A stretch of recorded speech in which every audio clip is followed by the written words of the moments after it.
Right, morning guys. Welcome to Monday morning. It's the 23rd of March and the sun's come out. It's a real nice spring day again today. It's cold out there with a bit of a wind, but it's drying everything up. It's brilliant. You'll be able to tell just down here, wherever she is. Blue bonnet, so back in the T5, and if you can hear the jangling behind me, I've actually got the roller on the back. So it's dried up quite nicely in the last few days. So I've made the decision that I'll try and get it rolled. There's a few reasons for that. Basically, rolling it off, because after the horse have churned it so much, rolling it makes it a lot nicer to walk across for the girls when they come to put the horses out. It stops the horses getting bruised hoofs and ligament problems, because it's like walking on a pebble beach. It's not nice. So it's better for them. For me, it's nicer for when I do the muck spreading, which will hopefully be happening in the next, well, whenever these guys go out. So if it have an early turnout, it could be the next couple of weeks.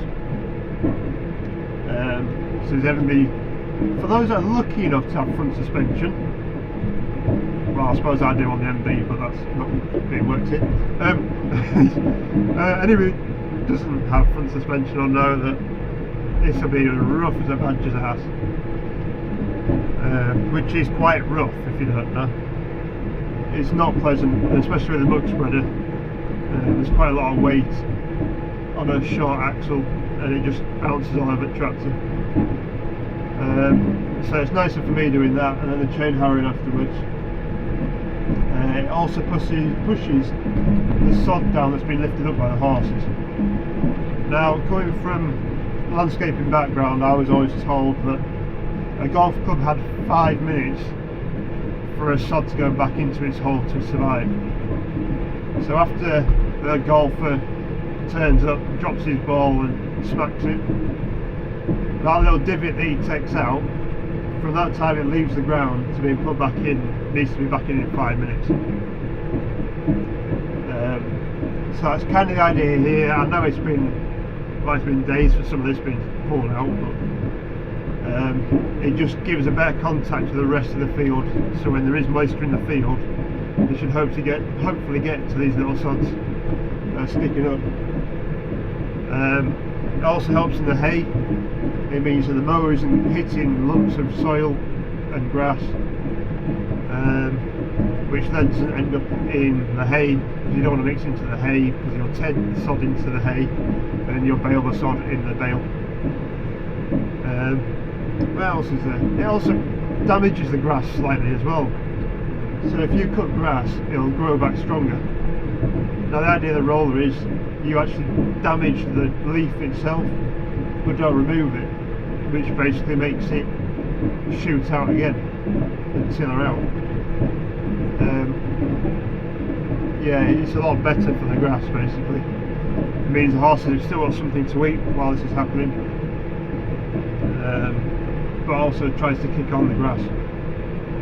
So that's a little bit what we're doing there. I've got the screen on the tractor showing my percentages of wheel slip. I'm going up to about 5%, which for lads that are ploughing and rest of it is out. But I don't want to be doing it in a grass field. I'm just cutting turf. There are some patches, real patches of wet down here where there's jumpers. I'm going to leave that alone for a minute. As I said previously in other videos, we've got some really weird wet areas. I'll show you when I turn around. It's on my left hand side at the moment. So yeah, that's kind of the fieldwork side of it going on at the moment. Right, hang on, let me just get turned around and say it's just wet down here. Now if I show this, if I do a wriggle,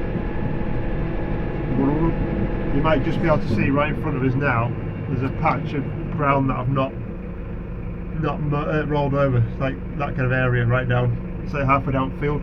In fact, if you can see that arse down there, that's where it kind of stops and I've turned around. So I've done the far end down near the buildings and left this top end. And so yeah, I've kind of cut up the ground a bit as well. So yeah, we'll see. So we might have an early turnout for the coronavirus. Just means the girls don't have to come up and turn the horses out. Winter routine that we've got, the girls have to bring them in on a night time. This saves the ground a little bit, also saves the amount of grass that's in the field. Basically just trying to help everybody out. But if we go to summer routine, they can leave them out, they can do what they like, basically their own paddocks. While we're on about the virus, things have changed in the last couple of days. Well, basically around the world and in the UK. I've got family in Austria, and they've been on complete lockdown for the last couple of days already. They're all safe anyway, hopefully at the moment. And I think we're going to head for it. I think we'll be closing all sorts, especially after this weekend when all the dipsticks went out and congregated in large groups, walking through Malham Cove, up near Whitby, all the touristy spots, which is just madness. Yes, I did go see my mother on Sunday, yesterday, but we were sensible. I didn't go through the house, we sat in the garden 2 meters apart, had a conversation for half an hour and I went home. That was it. So yeah, work-wise, I've got to have a word with the boss of the estate. Our caravan site has basically been closed down by the CIA. It's the Caravan and Leisure Association. Apparently they've closed all their sites off around the UK now. It's a bit harsh on us because we've got like, take a mini football field size campsite to put 5 caravans on. So you can probably get a good 5 or 10 metres between each caravan. But anyway, that looks like it's been knocked on the head. We've also got some like Airbnb type houses. You'll see the one that we're trying to do up at the moment. Well, funnily enough, they've kind of slowed down as well now because they're big houses. So yeah, I need to have a word with boss and see what plan of action is. Might mean I have to not do quite so much work here.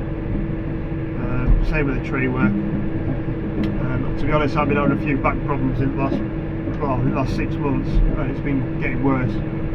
So I've actually decided to take the week off from doing the tree work, which I might regret later on if we get knocked on the head with that work. So yeah, we'll see what happens. There was one channel I wanted to mention as well. I was watching a video this morning. It's called Dale Farm. I'll actually put a link in the description below. Joanna and her father, Farmer John, they run, I think you could call it a small holding. I think they're probably a bit bigger than that, to be honest. They've got a flock of sheep up there and some Highland cows. They also have a caravan site. They're in the hills, so there isn't a huge scope for income up there. So the caravan site's a great idea for them. But I know they've invested a lot of money this year. Watching a video this morning, I can feel her pain, to be honest. They've invested in it, and the investment might not pay off this year. I think caravanners are not going to go very far. But I do hope them the best, wish them the best, and hope for the best for them. And for everybody else who's in this situation at the moment. I think finally the farmers are lucky in one respect that people can get out in the tractors and work this land. It's finally started drying up and they can get out and drilling. And on that note, I would like to say thank you to everybody who's out there producing food. Until later on, I think they're going to survive. But thank you to everybody who's producing, getting crops in, producing meat, and the NHS staff who are taking the brunt of this virus at the moment. My sister-in-law works with the NHS. Yeah, that's enough for her anyway. But yeah, thank you to all you guys, and especially to the guys in the shops as well who are risking it all, I suppose you could say. Shell stackers, till people, everybody. So thanks very much, guys. We all appreciate it, and I'm going to leave you there. I'll catch you later on the next one, guys. Cheers. Bye.